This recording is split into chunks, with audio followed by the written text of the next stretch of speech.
लेकिन मैंने महसूस किया कि ठाकुर बनने में बड़ा नुकसान है, पटेल बनने में जितना फायदा है। मैं अपने घर में बच्चों का नाम विद्यालय में शॉर्टकट पे पटेल लिखवा दिया और बड़ा अपने आप को मैं गौरवान्वित महसूस करता हूं जब किसी मंचों से हमारे एरिया में कहा जाता है उदय प्रताप सिंह पटेल। कुर्मी एक बट वृक्ष है और उसकी मोटी शाखाएं, उदाहरण के तौर पर सैथवार और मल्ल के रूप में ले लीजिए, उससे थोड़ी सी मोटी शाखाएं हमारे अवधिया और चनौ भाई के रूप में ले लीजिए। लेकिन इस जायसवार पत्ते के रूप में, उसके पतले पतले टहनियों के रूप में उस बट वृक्ष में चारों तरफ फैला है, तो यह जब चारों तरफ फैला है तो उस पेड़ की खूबसूरती को बढ़ाता है। सिर्फ टहनियां ही रह जाएं।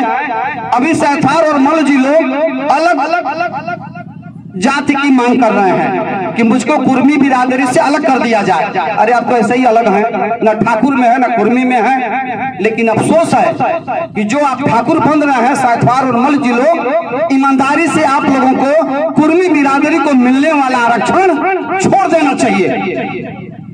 आप आरक्षण का लाभ लेने के लिए, प्रधान बनने के लिए, जिला पंचायत का अध्यक्ष बनने के लिए, नौकरी में जाने के लिए कुर्मी बिरादरी का सहारा ले रहे हैं। आप अपने सर्टिफिकेट पर देख लीजिए, आपके सर्टिफिकेट पे कुर्मी क्षत्रिय लिखा हुआ है और उसकी उपजाति के रूप में आपका नाम सैथवार और मल्ल के रूप में लिखा गया है। और यदि आप बहुत बड़े बनना चाहते हैं हमारी उपजाति होकर के, तो आप हमसे अलग होना चाहते हैं तो ऐसे ही अलग हो जाइए, आरक्षण का लाभ छोड़ दीजिए, आपका स्वागत है।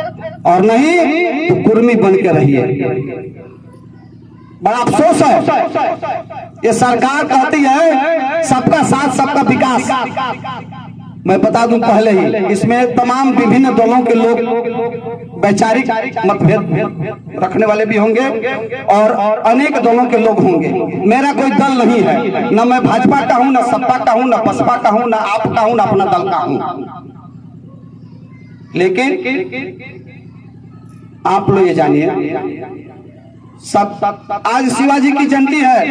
ये भारतीय गणराज्य के महानायक कहे जाते हैं, हिंदवी साम्राज्य के संस्थापक कहे जाते हैं। आपने धर्म स्थापना में अपनी अहम भूमिका निभाया। जो घरों में केसरिया झंडा ध्वज के रूप में लहराता है वह आपकी देन है। और आज का अखबार उठा करके आप लोग देख लीजिएगा, प्रदेश और केंद्र की किसी भी सरकार ने एक विज्ञापन तक नहीं दिया है।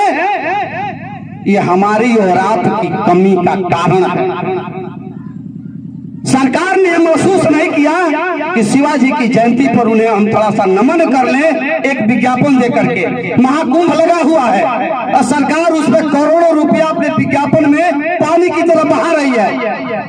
ये हमारे और आपकी कटुता का देन है।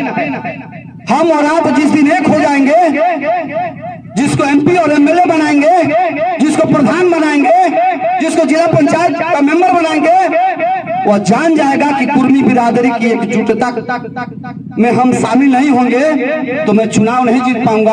और चुनाव जीत करके वो बिरादरी पर ध्यान नहीं देगा, उनके रास्तों को आरसीसी नहीं करेगा, नालियों में पानी का निकास नहीं करेगा, तो कुर्मी बिरादरी मेरा विरोध कर देगी, तो लोग भय खाएंगे, सरकार भय खाएगी। आने वाले विधानसभा लोकसभा के चुनाव में कुर्मी बिरादरी रुष्ट हो गई तो सरकार बनना मुश्किल हो जाएगा।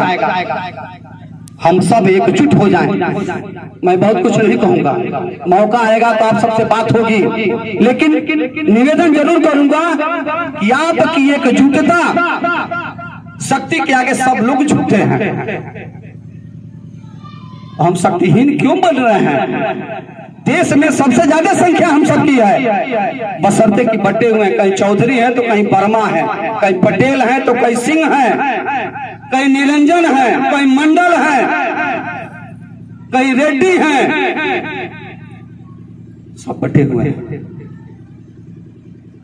बड़ा अच्छा लगता है कि किसी अधिकारी के नेम प्लेट पे लगता है फला सिंह पटेल, फला पटेल, तो मन हमारा और आपका भी गदगद हो जाता है कि एक बिरादरी का यहाँ है। जब मैं अपने फेसबुक आईडी और ट्विटर पर व्हाट्सएप पर पटेल लिखा तो तमाम हमारे मित्रों ने विरोध किया। सामान्य वर्ग के मित्रों ने क्या कर रहे हैं, पटेल लिख रहे हैं। मैंने कहा कि आने वाले समय में उदय कुर्मी लिखूंगा ताकि आप सबको समझ में आए कि उदय कुर्मी है।